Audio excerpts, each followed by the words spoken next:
दोस्तों नमस्कार, मेरा नाम शिवम चतुर्वेदी और आप सब लोग देख रहे हैं हिंद वॉइस चैनल।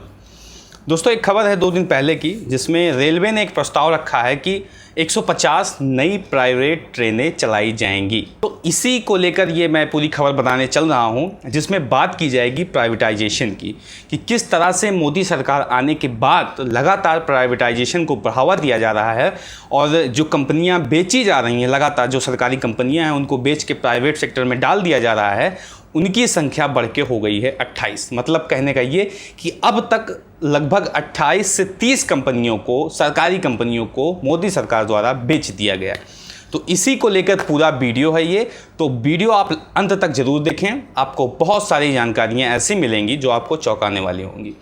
तो दोस्तों इस वीडियो को अंत तक देखिए और मेरे साथ बने रहिए। मैं अपनी खबर शुरू करता हूं। दोस्तों 2 दिन पहले की बात है, रेलवे ने एक प्रस्ताव रखा भारत सरकार के सामने कि 150 नई ट्रेनें प्राइवेट चलाई जाएंगी, जो कि 109 रूटों पे दौड़ेंगी और उनकी अधिकतम रफ्तार जो होगी वो 160 किलोमीटर प्रति घंटा होगी। और इससे लगभग 30,000 करोड़ रुपए के निवेश आने की बात कही गई। तो मतलब कुल मिला के कहा यह जा रहा है कि जो ट्रेन अभी तक थी, ट्रेन एकमात्र ऐसी चीज़ थी जो कि प्राइवेट नहीं थी। पूरे भारत में कोई भी एक ऐसी चीज़ है जो प्राइवेट नहीं है तो उसका नाम केवल है भारतीय रेलवे। तो उसको भी प्राइवेटाइज कर देने की बात जो कही जा रही, ये कहीं ना कहीं देश के लिए बहुत ही दुखद समाचार है और देश के लिए बहुत ही संकट की बात है। किस तरह से संकट की बात है, ये सारी चीज़ें मैं अभी आपको आगे बताता हूँ। तो जो मोदी सरकार ने अभी तक आई हैं, उन्होंने डिसइन्वेस्टमेंट लगभग 28 कंपनियों का डिसइन्वेस्टमेंट कर चुकी है। देखो दोस्तों, क्या होता है डिसइन्वेस्टमेंट? क्या होता है कि जो अपनी साझेदारी होती है किसी कंपनी में, उसको बेच देना। कहने का मतलब ये है सीधा सीधा कि सपोज दैट कोई कंपनी है, उसका जो शेयर्स होते हैं, उसके शेयर्स को अगर आप ऑक्युपाई करके रखी है, भारत सरकार ने रखा है ऑक्युपाई करके कुछ शेयर को या फिर अधिकतम शेयर को, तो उसको बेच देना है, उसी को डिसइन्वेस्टमेंट कहा जाता है। और ये 3 तरीके का डिसइन्वेस्टमेंट होता है, मैं आपको समझा देता हूँ। पहला होता है माइनॉरिटी डिसइन्वेस्टमेंट, जिसमें होता क्या है कि जो सरकार होती है वो मेजॉरिटी ऑफ द शेयर अपने पास रखती है, मतलब आधे से ज़्यादा 51% के से ज़्यादा होना चाहिए। जो शेयर हो कंपनी का वो 51% से ज़्यादा शेयर गवर्नमेंट के पास होना चाहिए, तो उसे माइनॉरिटी डिसइन्वेस्टमेंट कहा जाता है। दूसरा होता है मेजॉरिटी डिसइन्वेस्टमेंट। तो मेजॉरिटी डिसइन्वेस्टमेंट में क्या होता है कि 50% से ज़्यादा का शेयर बेच दिया जाता है, मतलब बहुत छोटा हिस्सा ही भारत सरकार के पास रह जाता है। और तीसरा होता है कंप्लीट डिसइन्वेस्टमेंट, और जिसको प्राइवेटाइजेशन भी कहा जाता है, फुली प्राइवेटाइज कर दिया जाए तो उसको कंप्लीट डिसइन्वेस्टमेंट कहा जाता है। तो जो डिसइन्वेस्टमेंट की प्रथा है ये 1991 में लगभग शुरू हुई थी। इकोनॉमिक रिफॉर्म के लिए इसको शुरू किया गया था, जिसको मनमोहन सरकार ने शुरू किया था। मनमोहन सरकार ने नहीं, तब वो वित्त मंत्री थे और उन्हीं के कहने पे इकोनॉमिक रिफॉर्म के तौर पे इसको शुरू किया गया था। फिर उसके बाद जितनी भी सरकारें आई, सब ने डिसइन्वेस्टमेंट करना शुरू किया। लेकिन जो मोदी सरकार ने इस समय में किया है वो सबसे बड़ा आप कह सकते हैं कि जनता के लिए दुखद बात है कि 28 कंपनियों को उन्होंने डिसइन्वेस्ट कर दिया है, मतलब उनको बेच दिया है, एक तरह से आप कह सकते हो। तो जो 28 कंपनियां हैं उसमें कुछ नामी जो कंपनियां हैं जिनको जानना आप सब लोगों के लिए ज़रूरी है, उन कंपनियों का नाम मैं बता देता हूं आप सबको। कि सबसे पहले है scooters India limited, bridge and roof company India limited, Hindustan news print limited, ये चीज़ समझ लीजिए, हिंदुस्तान न्यूज़ प्रिंट लिमिटेड ये प्राइवेटाइज कर दी गई है। और शिपिंग कॉरपोरेशन ऑफ इंडिया, कुल 28 कंपनियां हैं दोस्तों। इसमें से कुछ मैं बता रहा हूँ आपका। भारत पेट्रोलियम कॉरपोरेशन, ठीक, इसको भी प्राइवेटाइज कर दिया गया है। आगे बढ़ते हैं, THDICL ये भी कंपनी है, इसको भी प्राइवेटाइज कर दिया गया। कर्नाटका एंटीबायोटिक्स क्या दवाइयों की कंपनी होती है, लोगों के लिए बहुत ज़्यादा ज़रूरत होती है, इसको भी प्राइवेटाइज कर दिया गया। और मैं आपको बता दूं 1-2 कंपनियां कुछ ऐसी और हैं लिस्ट में, थोड़ा सा इंजीनियरिंग प्रोजेक्ट इंडिया लिमिटेड, इसको भी प्राइवेटाइज कर दिया गया। हिंदुस्तान एंटीबायोटिक लिमिटेड, ये सबसे मेन कंपनी है, इसको भी मोदी सरकार द्वारा प्राइवेटाइज कर दिया गया। तो ऐसी बहुत सारी कई कंपनियां हैं जिनको प्राइवेटाइज कर दिया गया है मोदी सरकार द्वारा।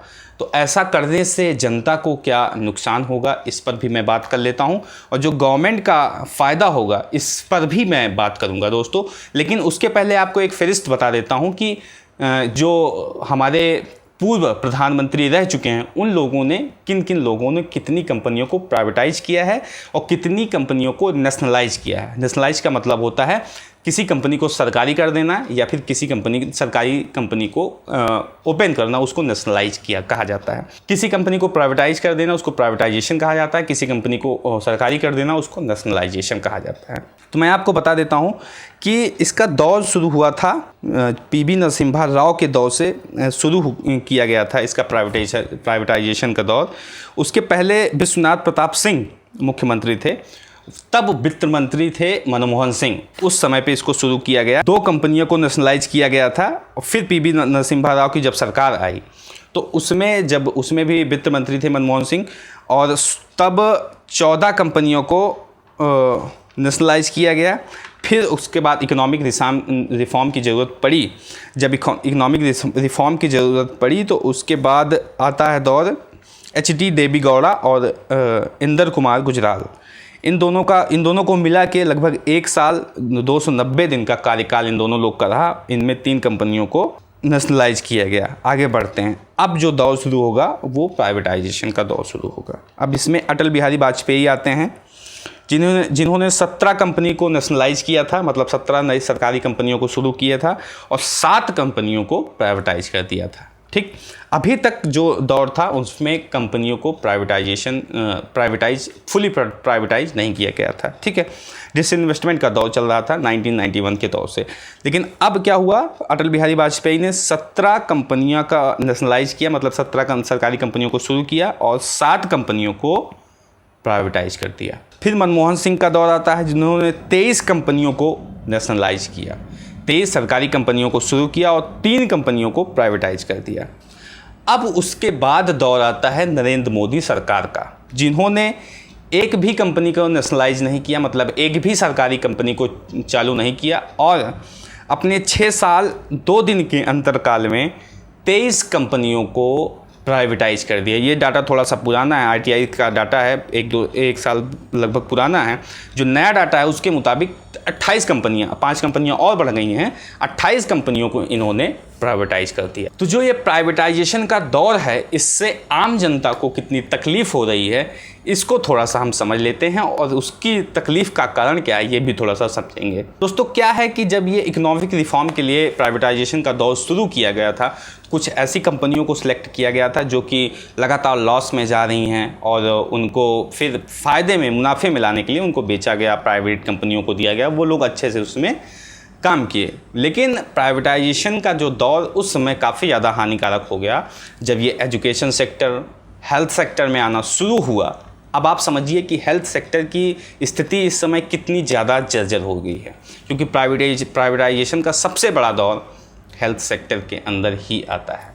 किस तरह से, मैं आपको बता दूं, आपके घर में भी किसी की तबीयत ख़राब हो या फिर हमारे घर में किसी की तबीयत ख़राब हो, किसी के घर में तबीयत ख़राब हो तो वो आदमी प्राइवेट हॉस्पिटल को ही क्यों प्रेफर करता है, वो गवर्नमेंट हॉस्पिटल में जाना क्यों नहीं चाहता?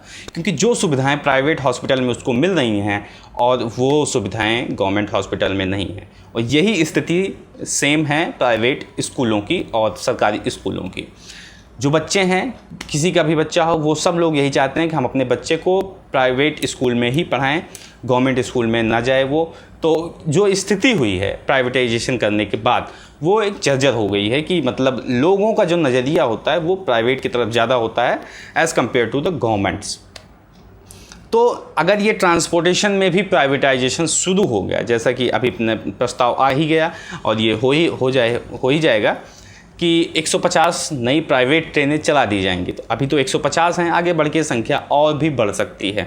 तो क्या होगा दोस्तों कि जो ट्रेनें चल रही हैं इस समय, जो ट्रेनें चल रही हैं, इन सबको प्राइवेटाइज कर दिया जाएगा और इनकी जो इनकम होगी, इनका जो किराया होगा वो काफ़ी ज़्यादा होगा। काफ़ी ज़्यादा का मतलब, अभी आप सब लोग को पता होगा कि पिछले साल एक ट्रेन चलाई गई थी, तेजस नाम है उसका, तेजस एक्सप्रेस, जिसको दिल्ली से वाराणसी के लिए चलाया गया था, जिसका जो स्टार्टिंग किराया वो 1700 रुपये से आसपास शुरू होता है।